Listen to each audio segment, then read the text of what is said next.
They laughed when she walked on stage. But seconds later, the entire room was in tears. What happened next would transform not just her life, but the lives of everyone who witnessed it. This is the story of Maya Rodriguez, a 17-year-old girl from Cedar Falls, Iowa, who discovered that sometimes our greatest weaknesses can become our most powerful strengths. But Maya's journey to that stage wasn't easy. In fact, it was filled with years of torment, silence, and a stutter so severe that speaking a single sentence felt like climbing Mount Everest. Maya had been different since she could remember. While other children chattered effortlessly on playgrounds, Maya struggled to get even simple words out. Her stutter wasn't just a minor speech impediment. It was a fortress that kept her trapped inside herself, watching the world go by through windows she couldn't open. The Rodriguez family had moved to Cedar Falls when Maya was 12, hoping a fresh start in a smaller town would help their daughter bloom. Maya's parents, Carlos and Isabella, were hard-working people who ran a small Mexican restaurant downtown. They spoke broken English themselves, having immigrated from Guadalajara years earlier, but they dreamed of giving Maya opportunities they never had. What they didn't anticipate was how cruel teenagers could be. Cedar Falls High School became Maya's personal battlefield. Every morning, she'd wake up with knots in her stomach, knowing she'd have to navigate another day of whispered jokes, eye rolls, and outright mockery. The worst part wasn't even the bullying itself. It was how her stutter seemed to get worse under pressure, creating a vicious cycle that felt impossible to break. Jessica Wright was the ringleader of Maya's tormentors. Blonde, confident, and blessed with the kind of effortless popularity that made her untouchable, Jessica seemed to take particular pleasure in targeting Maya's speech. During oral presentations, Jessica would sit in the back row, timing Maya's stammers on her phone, and sharing the results with her friends. The giggles that followed each painful pause felt like daggers to Maya's heart. Emma maybe she should just write everything down.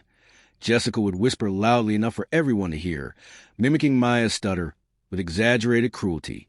The classroom would erupt in suppressed laughter, and Maya would feel herself shrinking smaller and smaller until she wished she could disappear entirely. But Maya had learned to find refuge in unexpected places. Every day after school, while her classmates hung out at the mall or attended football games, Maya would slip into the empty choir room. Mrs. Patterson, the music teacher, had given her permission to use the piano during her free period, and Maya had discovered something magical.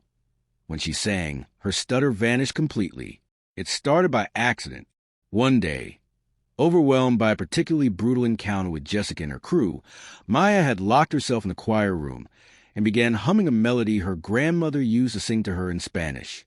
Before she knew it, words were flowing from her mouth, smooth, clear, perfect words that seemed to come from some hidden part of herself she never knew existed. Maya's voice was extraordinary, rich and soulful. With a depth that seemed impossible for someone so young, it carried the weight of her pain and transformed it into something beautiful. When she sang, she wasn't the stuttering girl everyone made fun of. She was someone else entirely. Someone powerful, someone whose voice could fill empty spaces and heal broken hearts. For months, Maya kept this discovery to herself. The choir room became her sanctuary, where she'd spend hours exploring the full range of her gift. She'd sing everything from Whitney Houston ballads to her grandmother's Mexican folk songs, her voice growing stronger and more confident with each passing day. But the moment she stepped outside those four walls, the stutter returned, and Maya would retreat back into her shell of silence. The turning point came on a gray November morning during Maya's junior year. Cedar Falls High was preparing for its annual talent show, and the entire school was buzzing with excitement. Students were forming bands, choreographing dances, and preparing comedy skits. Maya watched it all from the sidelines, longing to participate, but knowing she'd never have the courage to perform in front of an audience. That's when tragedy struck the Rodriguez family. Carlos had been working 16-hour days to keep the restaurant afloat, but business had been slow. The family was 3 months behind on rent, and the landlord was threatening eviction. Isabella worked double shifts as a house cleaner, but it wasn't enough.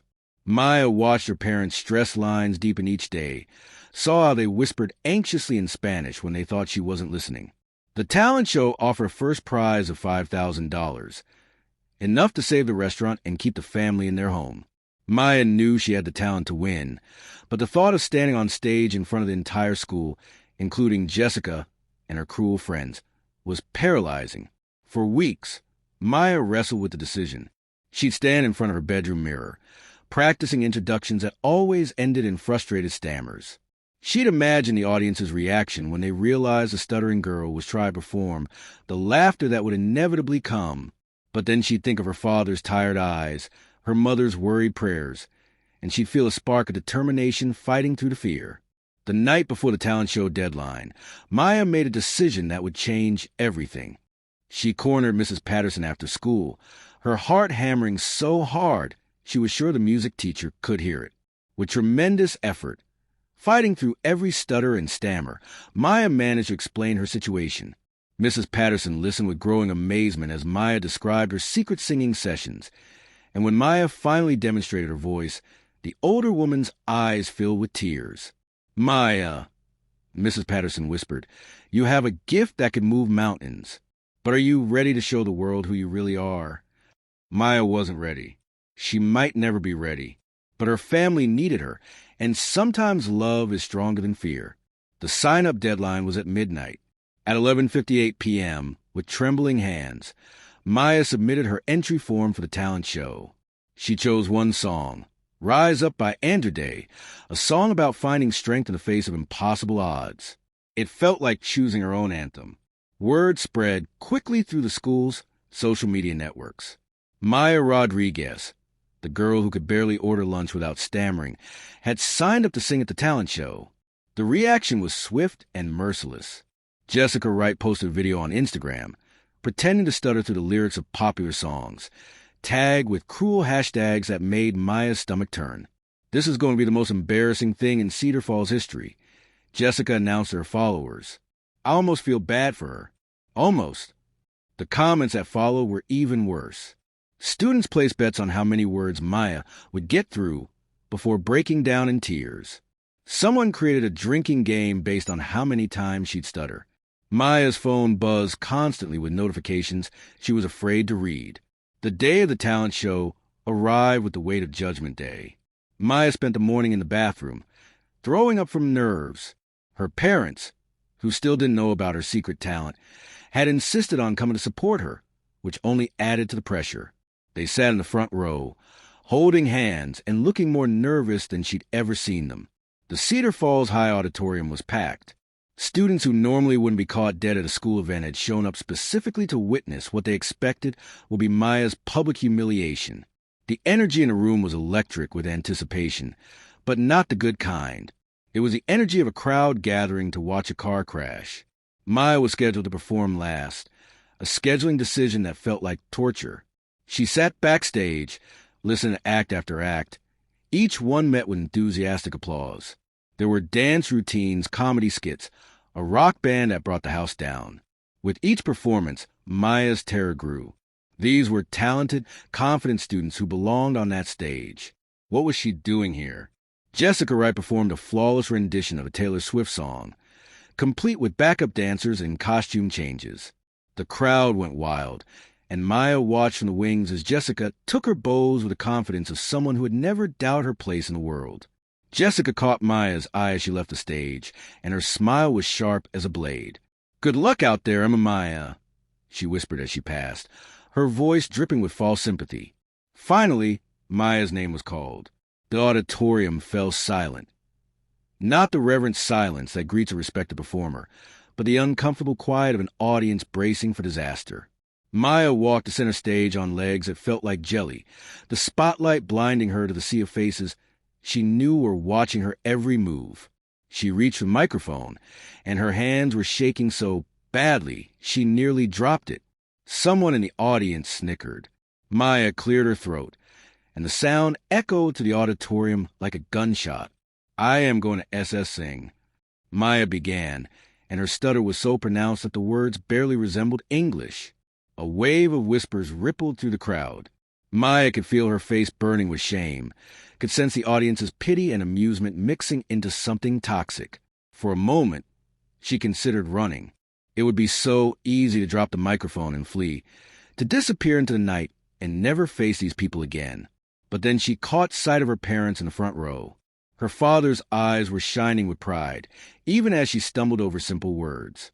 Her mother had tears streaming down her face, not from embarrassment, but from love, pure, unconditional love for her daughter's courage. Maya closed her eyes and took a deep breath. She thought about all the afternoons in the choir room, all the times her voice had been her refuge when the world felt too harsh to bear.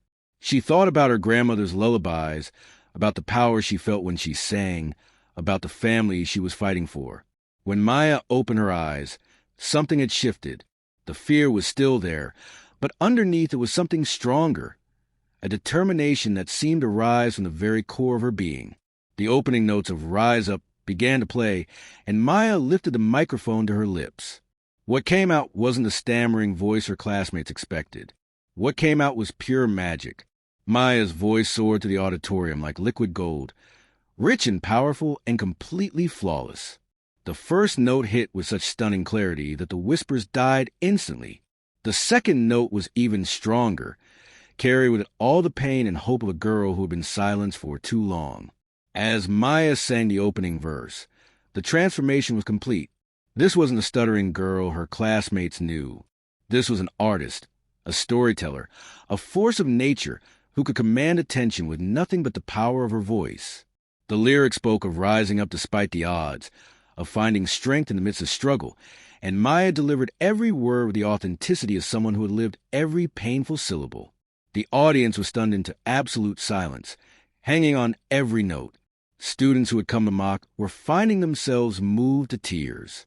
Jessica Wright's confident smirk had vanished, replaced by an expression of shock and something that might have been shame. When Maya reached the chorus, her voice opened up completely, filling every corner of the auditorium with sounds so beautiful it seemed to transform the very air. She sang about rising up, about not giving up, about finding the strength to soar, and everyone in that room could feel the truth of her words in their bones. Mrs. Patterson watched from the wings with tears streaming down her face.